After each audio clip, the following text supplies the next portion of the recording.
Okay, in this video we'll be talking about post-colonial criticism. Now, I would pretty comfortably say that you are familiar with post-colonial criticism if you have paid attention to the news at all in the last 10 years or so.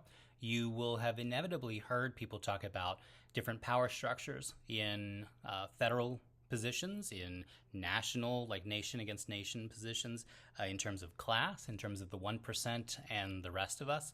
You see that a lot of politicians will often talk about these political power structures anytime that someone is questioning the role of the government or the role of the military or anything that we would kind of classify as empire, any of these large power structures, not just on an individual level, but very much so on a national scale. We are probably going to brush up against what would be called post-colonial criticism, or these critiques of empire, these critiques of the power structures themselves, the critiques and analysis of those in power. How does that apply to what we're talking about in the Bible? I mean, after all, the Bible very much supports the military apparatuses, right? The Bible very much supports those who are in power, right? What we see is, before we go too far, even in the book of Genesis and at the start of Exodus, we see that is not the case at all. What we very much see is that power structures are being questioned. Those in power, even the good people who are in power, are continually being questioned about the decisions that they are making and why they are making them and who they're making them for. What do I mean by this? Well, we get to the back end of Genesis, and as we've already talked about, Joseph is this character who we start with Abraham, and then we have Isaac, and then we have Jacob, and then we have Jacob's favorite son, Joseph, who has this coat of many colors. His brothers don't like that he is being favored. They basically sell Joseph into slavery, and through a long series of events, he finds himself as rising to the top. I mean, he is just a very likable individual, and he cannot really get away from who he is, which is apparently a very likable person. His character will cause him to rise to the top and will get the attention of those who come into contact with him. In slavery, he will find himself the beneficiary of his boss's wife. Potiphar is his boss, and Potiphar's wife takes a shine to Joseph. This gets him into trouble, a great misunderstanding. Further down the line, Joseph will find himself the beneficiary of the attentions of Pharaoh, the most powerful person in Egypt. And this relationship, whatever its nature and whatever the likability of Joseph, Pharaoh will give Joseph his ring, which essentially means that Joseph has the power of attorney over all of Pharaoh's estate, which is, to be clear, all of Egypt. And so anything that Joseph says goes unquestioned, as though the Pharaoh themselves is speaking. So Joseph is someone who basically is favored. He's at the bottom. He rises to the top. He's thrown back down. He rises back to the top again. He's just someone who can't be kept down. And what does he do with all of the privilege that he has accrued over his lifetime? Well, as we've talked previously about psychoanalytic criticism and looking not at Freud, not at Jung, but looking at family systems and family dynamics, what you see is that Joseph is very much not only a product of circumstance, he's very much a product of this very dysfunctional family that he was a part of, that escalates to where his brothers don't like him at all and want to see him dead. They literally sell him into slavery. And once more, Joseph rises to the top, and his brothers come into his court, and he tries to, in a very awkward, very dysfunctional way, reconcile with them and kind of bring peace to the family in this grand gesture. And that's not where the story ends. The story continues on that even after all of this, his brothers are still afraid of him. Joseph will go on in the midst of a famine, and he will take all of the grain in all of Egypt, and he will set it in storehouses, and then he will make everyone in Egypt, including his family, sell themselves into slavery just to live. I'm not exactly convinced that Joseph is a good person in that way. Very much has suffered multiple times throughout his life. And when he is given a position of power and privilege, not only does he harm once more those closest to him, but he gaslights them into thinking that he's the good guy here. And then it goes a step further. He makes his family sell themselves and their children and their children's children into slavery, not just in that generation, but in multiple generations. And we find ourselves at the start of the next story, the next collection of stories in the book of Exodus, that this family, all of them, thousands of them, continue to remain in slavery because of the decisions that Joseph made. This is someone who is in power, who could have liberated everyone, who could have liberated at least his own family. And not only does he not do that, he instead enslaves them, and enslaves them along with everyone else. And at the start of the book of Genesis, we find a new Pharaoh has come to power generations later. And this Pharaoh basically says, I'm never going to allow anyone to be in this position ever again. No one will be my second. I and I alone will be in authority. And anytime that this is questioned, specifically by Moses, Pharaoh's brother or adopted brother, when Moses begins to question that power, Moses doesn't want to be in power. Moses doesn't want to be second in power. It's pretty clear that even when the character God reappears and tries to give Moses power, he says absolutely not. He rejects that power entirely, does not want it, openly rejects it, even from God themselves, okay? So Moses does not want power. And Moses goes to Egypt to visit his brother and says, you know, the things that you're doing, the privilege that you have, you could do so many good things for so many people. You could liberate people from this circumstance that they are in under your oppressive rule. And if you were to liberate them, you would still be in power, but they would love you on top of all that. And Pharaoh says, absolutely not. I will not take counsel from anyone, even his own brother, even someone who says, if you do this, you will still be in power. And on top of that, they will do what you ask them to do out of love, not out of servitude. And again, Pharaoh says, absolutely not. And what we see is that this power dynamic kind of is being pushed to its furthest extent, and Moses, through passive non-resistance, will ultimately break everything that is in Egypt. You will see the destruction of all of Egypt, at least inside this story. Historians will say that's not exactly true, that there were famines, as we see in the book of Genesis, that there was some kind of event. They're not clear on what exactly that event is, or they're not agreed, I should say, they're not agreed on what those events are.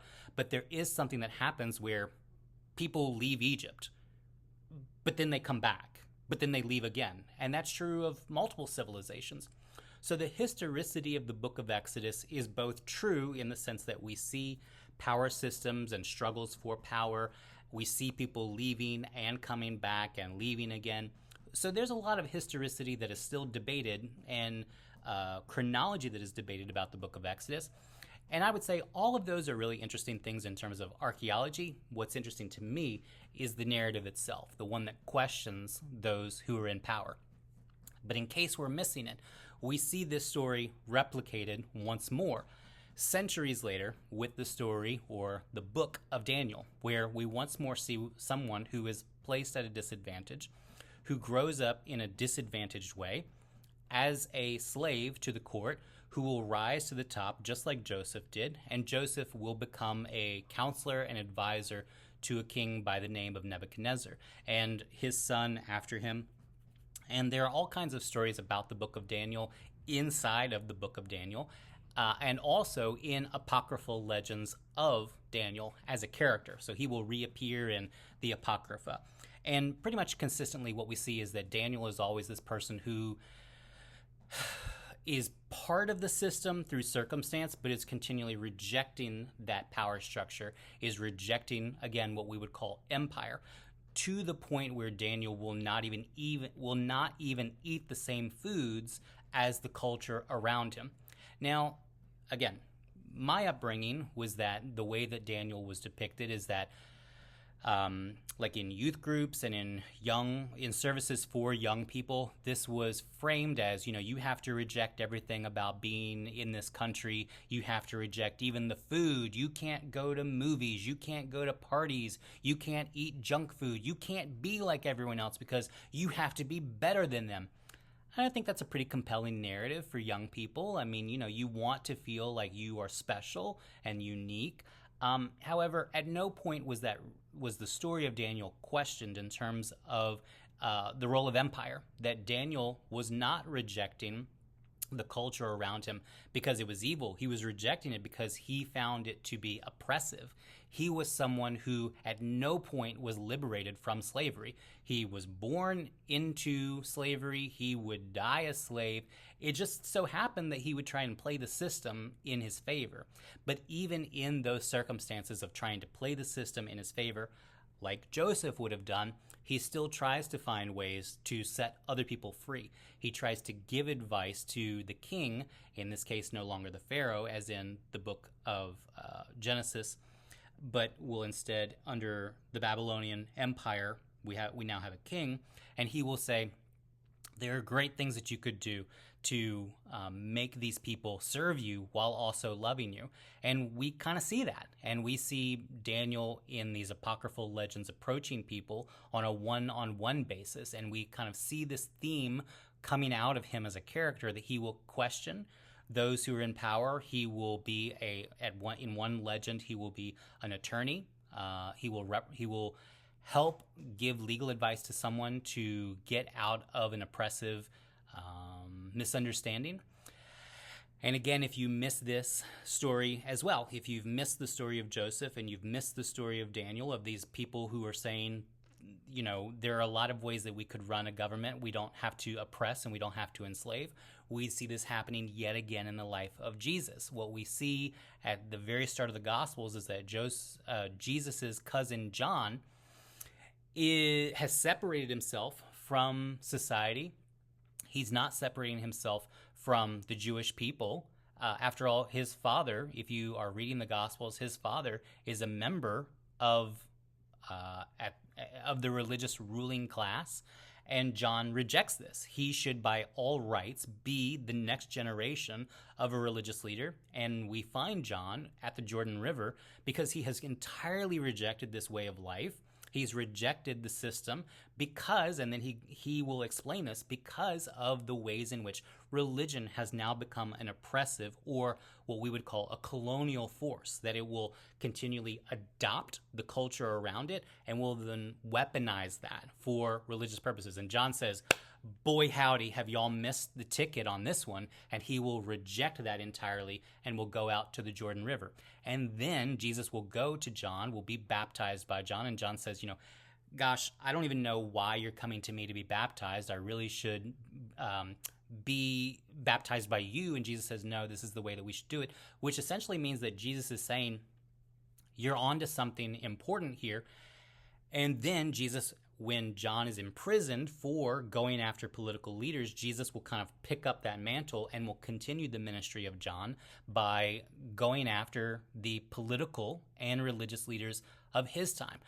Again, what you see is a continual questioning of those in power. Paul, after Jesus, will take a remarkable U-turn and will tell the early Christian communities that they should find themselves under oppressive rule and they should submit to those in authority. And I gotta tell you, that strikes me as strange, considering that there is such a long historical precedent of biblical characters. There is such a long historical precedent, whether you take the Bible as a historical document or a literary and narrative document, there is a long cultural theme here of challenging those in power through post-colonial, challenging those in positions of authority, challenging empire, definitely. And Jesus does this in his ministry as well. It's no strange thing that when Jesus begins to heal people, there are those who are oppressed by evil, who are oppressed by demonic forces. And in one encounter, the demons say to him, I wish that you would let us go. I wish that you would free us, which almost kind of seems like a mockery based off of this colonial thing and the ministry that Jesus is doing. So the evil ones want to be set free by Jesus. And Jesus says, well, tell me your name. And they say, we're Legion. We are many. In case you're not aware of what the name for a military battalion under the authority of Rome, who was the leading ruling empire during the time of Jesus, in case you're not aware of the name of a Roman military battalion, it was Legion. So even then, Jesus is not only thematically, but quite literally going after those in authority and saying, this is evil, this is wrong, you should not participate in this. And then they are naming themselves. They are saying, yes, we are evil. Those of us who are in power are evil. A post-colonial reading of the Bible will continually make note of those who are in power and how they are using that power. And story after story, what we see is the weaponization of power. We see the weaponization of privilege. We see the weaponization of class. We see the weaponization of riches. Jesus, even in his parables, will talk about the rich man and the rulers who are doing the wrong thing because they are hoarding and accumulating their wealth rather than setting everyone else free. And finally, the last thing that I want to say is that when Jesus introduces himself as a minister, when he inherits the mantle of John, he goes into the temple and he reads a verse from the book of Isaiah, and he says, I am here to set at liberty those who are held captive. I am here to bring healing to those who are blind. I am here to restore those who have been disadvantaged. The post-colonial critic, the post-colonial analysis of the Bible is just, it's everywhere. It's in every book. I'm trying to do a flyover here quickly to keep this under 20 minutes, but book after book, story after story, we continually see that the Bible is challenging, is going after, is questioning, is dismantling, again, those in power, whether that is nationalistic, whether that is militaristic, whether that is economic, whether that is social, whether that is religious. Anyone who is in power is subject to a post-colonial criticism. And it doesn't always turn out favorably. There are instances of it being favorable, particularly when we see this in the epistles of Paul. Paul seems to have a more favorable position of power and riches and wealth. But there's such a long storied history of the Bible deconstructing that and really challenging that a post-colonial reading would want to pay attention to that.